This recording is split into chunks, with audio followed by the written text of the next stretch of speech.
listening to Planet Vero Radio. I am Cindy Schwartz. This is the Patient Partner Show.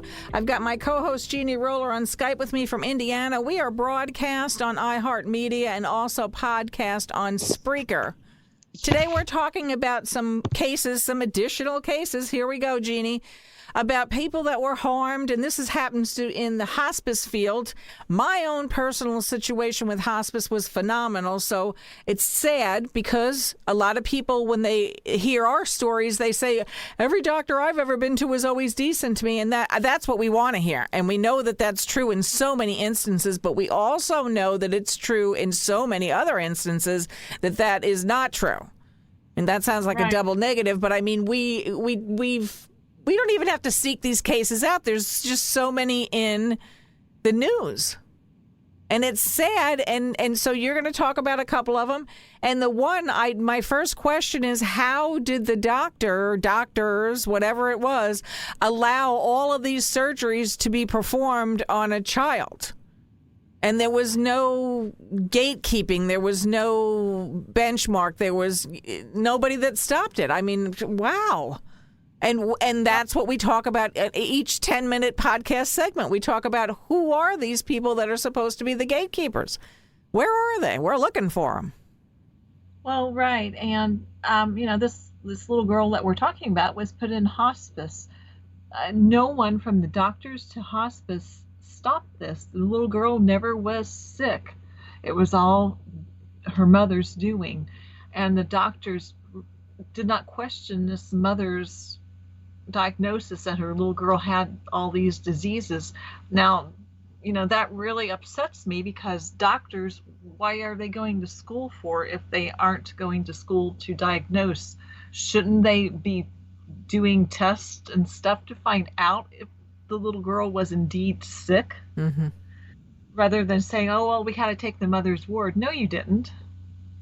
I've never come across a doctor who's done that. My husband said no to a procedure and the doctor did it. So don't tell me that this you felt like you had to do it because the mother diagnosed the little girl sick. Hospice too. Hospice used to be, from back in the time, a place that people went and they were satisfied with the services. But hospice now is being pushed by Medicare. And so anything that is Medicare involved is full of fraud, and that's what's happening in so many cases. That's what happened in Texas, is that because of the money involved, they were killing patients sooner than needed. But they weren't charged with murder. They were charged with Medicare fraud. Mm-hmm. And so just real quick, Jeannie, that's your opinion that a lot of these cases with Medicare are being frauded. The other thing is just give a real quick 30-second recap of the cases that you are talking about, that girl, where that was, if you have like some facts on that to say actually what the case was. Well, the case was in Colorado. The little girl was Olivia Grant. Her mother just got sentenced. She pled down from murder charge. She gets 16 years for, I believe, some sort of fraud for getting money and child abuse was what I believe she eventually ended up pleading to. The case in Texas, they were charged with fraud too. There was no murder charge involved, even though the patients died sooner than they should have. Mm-hmm, mm-hmm. And so again, go ahead. Both of those cases are over and done. They're over and done in more ways than one. I mean, no pun intended. I mean, so the girl, how old was that little girl? 7. 7 years old. And how many, does it say in the article how many surgeries, and where did you get the article from? There's numerous articles, okay. New York Times, any place in Colorado. It's just full. The internet is full of the news stories about the little girl because it was very recent. Mm-hmm. Her mother just got sentenced last month. Okay, so it's a fairly 2020, 2021 case? The little girl died in 2017, and they actually done an autopsy and found all this out in 2018, but she was just sentenced last month, in January. Well, it's sad. I mean, that's what we're talking about. So who are all the people? There's got to be many people, whatever, involved.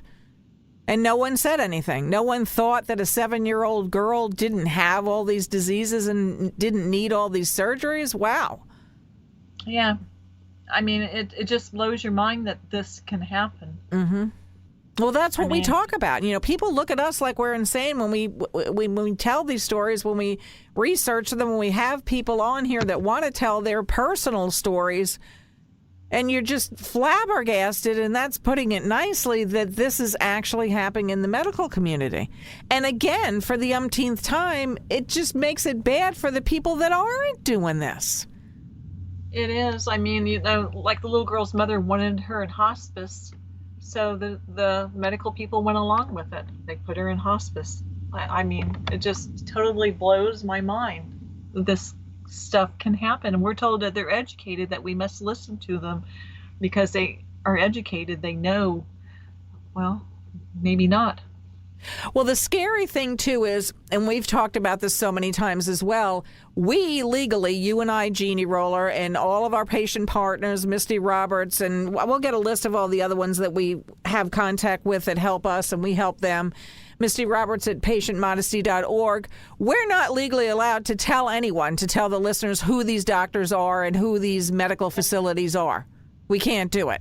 We know a lot of the people. I know a lot of local ones that I would shy away from ever going to, but I can't tell you that. You have to learn this on your own, which is that's what we're fighting for. We're fighting for some kind of communication, some kind of whatever you want to call it, an avenue, a department, a council that will legitimately look into this stuff and take these stories for fact, because we've live through it. Not that that we're not harmed. We are harmed. We live through it. That's like what they tell us. Oh, well, you're fine. You live through it. But that's not the whole story. No. And who are the people that stick up for us? It's not the legislature to date. I mean, you and I and umpteen other people have been fighting in so many states, and it's not just Florida. It's not just Indiana. It's nationwide. It's nationwide. I've talked to federal senators. I've talked to all kinds of people. They're like, oh, it's not my problem. Talk to this guy, and all they do is pass the buck. Well, I will be going into more details about this on the website because I feel it's a subject that people need to explore because we all, at some point, may come in contact with hospice services. So we need to be aware. We need to be educated. Mm-hmm. Because each of us wants to believe that this isn't true. Or we want to believe it's some isolated case that happens once every 300 years. I'm being facetious, to that 1 in 7 billion people. And that just isn't the case. It's every day, every week, there's a new case of people that have doctors that have abused patients, nurses that have abused patients, medical techs that have abused patients, how bad the care is. I mean, it's exasperating. It really is to even read these things and to know that you are suffering PTSD at the hands of medical harm. It's unbelievable. It's so sad. It is. And you can't you and I, we beat the sidewalks every day to find someone that's going to listen, some news outlet, besides our own, the work that we're doing and give the website, Jeannie, real quick. PatientRightsInfo.com. Okay. And you can contact us at info@PatientRightsInfo.com.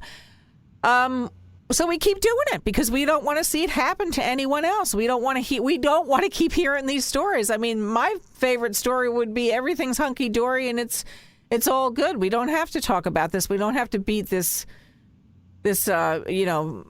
subject back and forth again and again and again over the same thing. And here we come up with there's more cases, and the lady just got sentenced and on and on and on. And what happens to the people there in the hospice in Texas, when they wanted to? Who are we to decide it's their last day? Right. It's not for us to decide. No, it's not. That's the purpose of hospice. Right. And it should be a simple, calm, easy death. Anyway, on that note, you've been listening to Planet Vero Radio. Please stay tuned.